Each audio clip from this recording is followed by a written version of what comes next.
একতারা বোঝা গেল 15 বছর যে সন্ত্রাস করেছিল তার সাথে তুমিও জড়িত।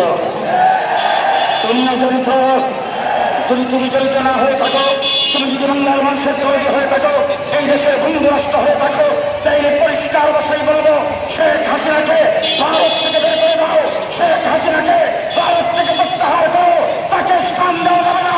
যদি তাকে স্থান দিয়ে রাখো, তার দলবল নিয়ে সেখান থেকে যদি বাংলাদেশের বিরুদ্ধে পানি সত্য দেখে, ষড়যন্ত্র করতে দেখে, পরিষ্কার ভাষায় বলতে চাই বাংলাদেশের দূতাবাস বন্ধ করে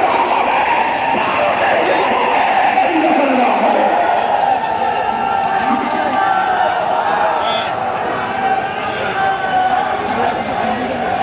সংগ্রামী